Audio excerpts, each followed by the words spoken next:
Oui. On va revenir sur les réfugiés. Parlons maintenant des migrants. Monsieur Alain Mukurarinda, vous êtes porte-parole adjoint du gouvernement rwandais et le Rwanda a accueilli certains migrants depuis un certain temps et il y a encore tout un débat autour de l'accueil des migrants par le Rwanda. Et qu'est-ce que le Rwanda est en train de faire pour assurer la sécurité de ces migrants qui proviennent de différents pays africains? Le Rwanda, d'abord, nous avons une culture d'accueillir que ce soit des migrants ou des réfugiés. Elle a très bien fait de faire une différenciation. C'est dans notre culture. Et puis, les Rwandais ont aussi vécu ce genre de difficultés. Je pense que la majorité ici a été soit migrants, soit réfugiés, en général d'ailleurs. Et que donc, comprendre les difficultés qu'ont les autres qui viennent vers nous, c'est plus facile.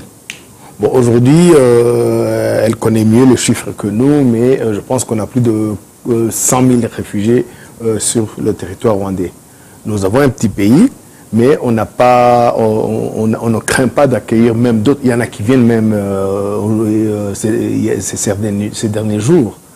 Donc voilà, on essaie, quand on a des migrants, quand on a des réfugiés, avec l'aide du HCR, avec l'aide du gouvernement, de les accueillir, de respecter leurs droits, essayer de les insérer dans la vie courante avec les Rwandais. Bon, certains sont dans des camps de réfugiés, mais ceux qui peuvent sortir soit pour aller étudier, soit pour aller travailler, soit pour même immigrer vers l'étranger d'une façon régulière, ça se fait. Et aujourd'hui, on a un accord, on a essayé d'avoir un accord avec le gouvernement anglais, dans ce sens que on ne peut pas continuer à regarder les gens mourir. Là, on a parlé de 2500 qui se sont noyés. Mais on ne parle pas, on est de l'Afrique subsaharienne. Donc au sud du Sahara, il faut d'abord traverser le désert. Souvent, on oublie je crois même qu'il y en a plus qui meurent dans le désert que dans la mer Méditerranée. On ne parle pas de l'esclavagisme, on ne parle pas des tortures, on ne parle pas de tout ça. On parle juste d'un petit problème qu'on voit dans les mers et dans les océans. Donc, je pense que le gouvernement rwandais a essayé de trouver une solution. Et je reste convaincu que même si c'est critiqué, j'ai été convaincu par cette année et demie, 18 mois, 20 mois qui viennent de s'écouler. Moi, j'avais cru que les gens qui avaient critiqué allaient au moins proposer une autre solution. C'est vrai, ça s'est arrêté à cause des dossiers qui sont dans les cours et tribunaux, et on doit respecter les décisions des cours et tribunaux. Mais je pense que les gens qui avaient critiqué, les associations, c'est leur droit. Et c'est bien de critiquer parce que ça peut aussi améliorer les choses. Mais voir que en 18 mois, vous n'avez fait que critiquer, les gens ont continué à mourir. On veut de nous dire que les chiffres sont multipliés par rapport à l'année passée.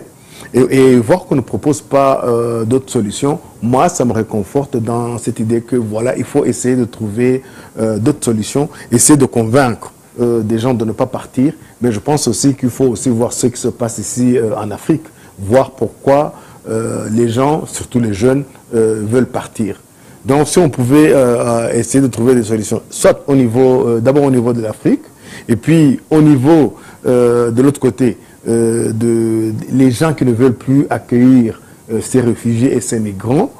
Ça aussi, quand on voit en Europe les gens, le pouvoir qui est à droite ou à l'extrême droite, ça commence à poser des problèmes. Mais elle l'a dit, ça peut aussi être une charge, que ce soit pour les pays pauvres comme chez nous, ou pour les pays riches. Et ça peut aussi être utilisé pour des raisons politiques. Mais si je reviens sur notre pays, nous, on est toujours prêt à accueillir des migrants ou des réfugiés, à essayer de partager le petit territoire qu'on a, jusqu'à ce qu'on trouve une solution. Merci beaucoup. Nous pouvons revenir au porte-parole du gouvernement rwandais. Comment est-ce que le gouvernement rwandais fait pour pouvoir arriver à tout cela alors que je ne crois pas qu'il est le plus riche des pays des Africains, des pays africains. Comment est-ce qu'il fait pour que peut-être les autres pays puissent prendre ça comme un exemple? Quand elle a dit, il y a d'abord la solidarité africaine. Mais comme je l'ai dit aussi, nous avons cette culture d'accueillir ceux qui sont dans le besoin. Et puis, je pense que des fois, on n'a pas le choix. Si l'une des raisons pour que des gens quittent leur pays, c'est des guerres. Nous sommes dans une région où il y a eu beaucoup de guerres, que ce soit au Rwanda, au Burundi, en République démocratique du Congo. Donc les gens sont habitués à circuler en fuyant. Elle a dit, on ne choisit pas d'être réfugié. Donc on ne va pas fermer les frontières parce que il y a des gens qui ont des difficultés, il y a des gens qui ont des problèmes. Et on le suit même, on l'écoute sur les radios, les télévisions, on sait ce qui se passe. Et puis nous habitons également dans une région où il y a des volcans. Des fois, il y a des gens qui partent du jour au lendemain parce que les volcans... voilà. Donc aujourd'hui, on ne va pas se poser des questions, dire que le Rwanda est petit, le Rwanda est pauvre, le Rwanda est ceci, cela. S'il y a des réfugiés, on doit les accueillir. Point, c'est tout. Et puis, si on les accueille, qu'on puisse avoir l'assistance du HCR et des aides des autres pays, de la communauté internationale, on doit faire en sorte que les gens puissent au moins retrouver un semblant de vie normale. Et s'ils peuvent s'intégrer, si demain ils peuvent avoir la nationalité rwandaise, si demain ils peuvent immigrer d'une façon régulière, il faut toujours pouvoir aider. S'ils peuvent étudier, s'ils peuvent se faire soigner, s'ils peuvent avoir du travail. Dans le temps, il y a eu beaucoup de réfugiés burundais qui étaient ici et qui travaillaient jusqu'au niveau du gouvernement. Et vice-versa, je crois. Donc aujourd'hui, je ne pense pas que la question d'être réfugié au Rwanda est une question ou une difficulté où la question se pose. Je ne sais même pas si... Je crois que beaucoup de Rwandais ne savent même pas qu'il y a plus de 130 000 réfugiés ici. Hein. Ils l'ont appris à cause des discussions qu'on a eues dans le temps, avec les problèmes avec la RDC, mais les gens n'étaient pas au courant. Moi-même, j'ai été surpris, alors que voilà, j'ai été réfugié moi-même. Donc, ça va être plus facile de comprendre ces problèmes, ces difficultés par rapport aux autres. Peut-être que dans d'autres pays en Europe, ça fait très longtemps qu'il n'y a pas eu de guerre, au moins 80 ans maintenant, je crois. Je crois qu'ils ont oublié, voilà. Et puis, on a vu comment ils ont accueilli les réfugiés ukrainiens par rapport aux réfugiés africains. Tout ça, il faut analyser. Il y a des problèmes de racisme, il y a des problèmes d'ignorance. Mais je pense qu'ici, au Rwanda, ces problèmes ne se posent pas. Que ce soit le Rwanda qui soit petit, qui soit pauvre, qui soit... Non, ça ne se pose pas. Est-ce que cela ne peut pas avoir un impact négatif sur la population du Rwanda? Je ne pense pas. Les gens croient que parce que le Rwanda est petit, le Rwanda est pauvre, le Rwanda est ceci et cela, les Rwandais... je suis sûr que les Rwandais ont d'autres difficultés et qui sont prêts à partager le peu qu'ils ont avec des gens qui sont dans le besoin. Prenons les cas des migrants en provenance de la Libye. Ça s'est passé quand le président de la République était aussi le président de l'Union africaine. Et le problème se posait, personne ne voulait prendre des responsabilités. Il les a pris. 80% des gens qui sont arrivés ici sont déjà repartis. Ils voulaient partir en Europe et ils sont repartis. Aujourd'hui, on a accueilli des migrants qui sont venus d'Afghanistan. Personne ne sait même... Aujourd'hui, on ne sait pas où ils sont, mais ils sont là, ils étudient. Je pense qu'il y en a même qui ont terminé. Donc voilà, les Rwandais, je ne pense pas que je ne dirais pas que ça ne les intéresse pas, mais ça ne pose pas vraiment un problème de savoir qu'il y a 100 000 ou 200 000 personnes en plus. Je rappelle à notre audience que nous sommes en train de parler du respect des droits des réfugiés et des migrants en Afrique et des violations qui sont liées au respect de ces droits, que ce soit les droits des réfugiés, que ce soit les droits des migrants. Et nous aimerions avoir votre participation sur le numéro qui apparaît sur votre écran. Vous pouvez nous envoyer un message WhatsApp sur ce numéro. Vous pouvez aussi nous appeler à ce numéro et on va vous recevoir directement dans le studio pour que vous puissiez intervenir au sujet que nous sommes en train de discuter ici au studio. Je sais que vous nous suivez depuis l'Afrique, c'est pas seulement au Rwanda, et vous pouvez appeler à ce numéro ou envoyer un message. Le sujet, c'est le respect des droits des réfugiés et des migrants. Et nous sommes en train d'analyser ce qui doit être fait pour que les réfugiés puissent rester dans des pays étant sécurisés, mais aussi les migrants puissent peut-être limiter les mouvements qui à risque dont ils font face, surtout ceux qui quittent le continent pour aller en Europe chercher la vie là-bas. Alors, s'il n'y a pas quelqu'un sur... il n'y a pas un appel, j'aimerais demander à Alain Mukurarinda, qui est, on l'a dit, le porte-parole adjoint du gouvernement rwandais, sur les migrants qui ont eu à vivre ici. Est-ce que leurs conditions sont réunies pour que les autres, le Rwanda a les capacités d'accueillir un plus grand nombre et pour que les gens puissent savoir si vraiment c'est un pays qui est, je dirais, la sécurité on l'a. Mais on l'a parce qu'on y est déjà. Nous vivons ici au Rwanda. On peut dire qu'il y a la sécurité. Mais pour quelqu'un qui est en dehors du Rwanda, il peut s'inquiéter. Alors, quelles sont les conditions pour que ces migrants puissent être accueillis ici, même s'il y a eu ce blocage lié à ce procès dont vous avez fait allusion au départ? Bah, moi, je pense que... prenons le cas concret du Rwanda de l'Angleterre. Je ne pense pas que l'Angleterre aurait accepté. D'ailleurs, c'est l'Angleterre qui était la demanderesse, c'est elle qui a fait la demande. Si elle a voulu faire la demande, qu'on puisse faire un accord qu'il puisse y avoir un accord entre les deux pays, c'est que d'abord ils ont fait leurs enquêtes. Ils ont fait leurs enquêtes, ça doit passer par le gouvernement, par le Parlement, maintenant c'est au niveau de la justice, ce qui est bien. Donc ils ont dit il faut d'abord qu'on se renseigne sur ce pays, là où on veut envoyer les migrants. Et je vous dis aussi qu'il y avait un autre pays avant, qui avait commencé avant l'Angleterre, mais que les Anglais les ont dépassés, je ne sais pas pourquoi, mais il y avait déjà un autre pays. Il y a un troisième pays qui est toujours intéressé. Il veut d'abord voir où on va arriver avec ces procès. Donc, pour te dire que, pour répondre à ta question, oui, au Rwanda, si on dit qu'il y a la sécurité, ce n'est pas nous-mêmes qui le disent, d'autres aussi le voient.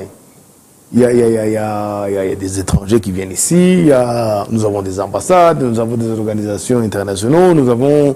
aujourd'hui, les informations circulent à la vitesse de la lumière. Donc, sur ce point-là, il n'y a pas beaucoup de choses à dire. Elle a parlé du système d'accueil des réfugiés, des migrants, du système de traitement des dossiers, même si tout n'est pas parfait, mais au moins ça se fait. Mais si aujourd'hui on est capable d'accueillir plus de 130 000 réfugiés, je ne vois pas pourquoi on serait incapable d'accueillir 3, 4 000, 10 000 migrants. Surtout que dans cet accord, il ne faut pas avoir honte de le dire, l'accord est financé par le gouvernement anglais. Si tout est financé à partir du moment où les gens voyagent, comment est-ce qu'ils vont vivre ici? Comment est-ce qu'ils vont s'intégrer? Comment est-ce qu'ils vont travailler? Comment est-ce qu'ils vont étudier? Comment est-ce qu'ils vont se faire soigner? Comment est-ce qu'ils vont avoir des assurances si on va se déplacer? Tout est financé. Aujourd'hui, il est temps qu'on puisse empêcher nos jeunes de partir. C'est la force de demain. C'est cette force qui va... Justement, c'est la question que j'ai posée à Fred. Et vous êtes mieux placé comme porte-parole du gouvernement pour y répondre. Donc, il faut faire... Les leaders africains ne réagissent pas par rapport à ça pour maintenir leurs citoyens ici, bah, c'est ce que dans leur pays. Bah, moi, je vais répondre pour mon leader. Mon leader est en train de le faire. Le Rwanda n'est pas isolé. N'est pas un pays qui est isolé. Actuellement, je pense que dans les discussions que peut-être vous entendez parler de ça, est-ce qu'il y a est-ce qu'il y a des discussions entre les leaders? Aujourd'hui, je pense que quand je vous ai parlé des migrants libyens qui sont venus de la Libye, ce n'étaient pas des Libyens, c'est différentes nationalités. Le président l'a dit, il a fait, il a dit que vous ne voulez pas les prendre, vous voulez pas trouver une solution, donnez-les-moi. Il a donné un exemple. Aujourd'hui, il veut donner un autre exemple. On a donné un exemple avec les Afghans. Ils sont ici. Aujourd'hui, on veut essayer avec d'autres migrants. Donc, il faut essayer, des fois, il faut passer des paroles aux actes. Le Rwanda essaie de le faire.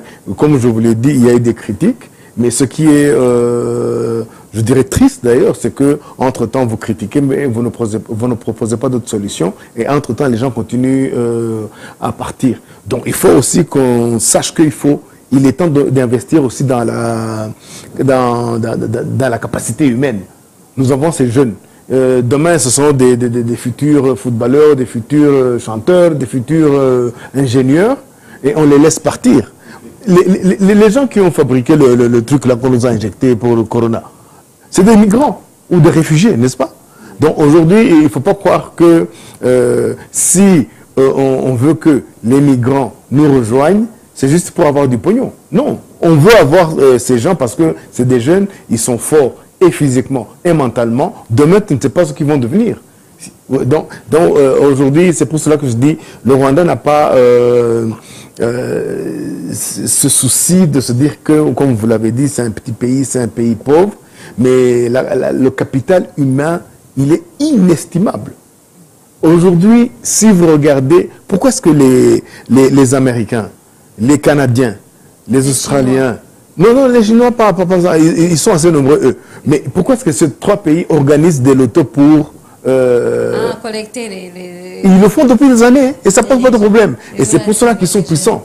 Parce qu'on a des gens qui viennent d'un peu partout, chacun avec ses idées, chacun avec son intelligence, chacun avec sa culture, et ils mettent ça ensemble. Il faut qu'on le fasse ici au Rwanda. Ah, ok. Merci. Madame, vous voulez réagir? Pour terminer, moi je dirais On que... est déterminé à continuer à se battre pour accueillir les migrants, ou vous avez été découragé? Non, on n'est pas découragé. On est prêt à les accueillir. Comme Madame l'a dit, c'est du côté des Anglais. Ils n'ont qu'à défendre leur dossier et à expliquer. Et elle a dit pourquoi les Anglais ne veulent pas les recevoir chez eux. Bon, c'est ça. Le gouvernement anglais doit répondre à ces questions. Moi, je trouve que c'est des questions logiques. Si on veut faire évoluer les choses, on ne va pas dire que nous, on a fait un contrat avec tel et personne n'a plus rien à dire. Ça ne serait pas correct. Donc si on trouve que... Et je pense que les débats améliorent toujours les dossiers. Donc du côté du Rwanda, nous, on est prêt à aider, on est prêt à accueillir. S'ils veulent s'installer, ils vont s'installer, tout est prévu. S'ils veulent repartir ailleurs, ils pourront repartir. Et s'ils veulent retourner dans leur pays, ils pourront retourner. Tout cela a été prévu. Donc aujourd'hui, on sera toujours prêt à accueillir, que ce soit des réfugiés, que ce soit des migrants. Mais on aimerait aussi que des fois, des gens qui passent comme réfugiés dans des camps 10, 15, 20 ans, à certains moments, il y a un espoir soit de s'intégrer définitivement, mais le mieux, ce serait qu'ils puissent retourner dans leur pays. Et je pense que le Rwanda, particulièrement entre le Rwanda et la RDC, sous le patronage du HCR, il y a des pourparlers pour essayer de voir comment les Rwandais, on a oublié de dire qu'il y a des réfugiés rwandais qui sont à l'extérieur et qui sont au Congo puissent rentrer au Rwanda et ceux qui sont ici puissent rentrer dans leur pays. C'est l'espoir du gouvernement rwandais, mais ici ça ne se fait pas. Essayons de les intégrer comme on intègre ou de les traiter comme on traite les Rwandais. Okay. Merci beaucoup. On est à la fin de notre émission. On vous remercie d'avoir participé, Jen.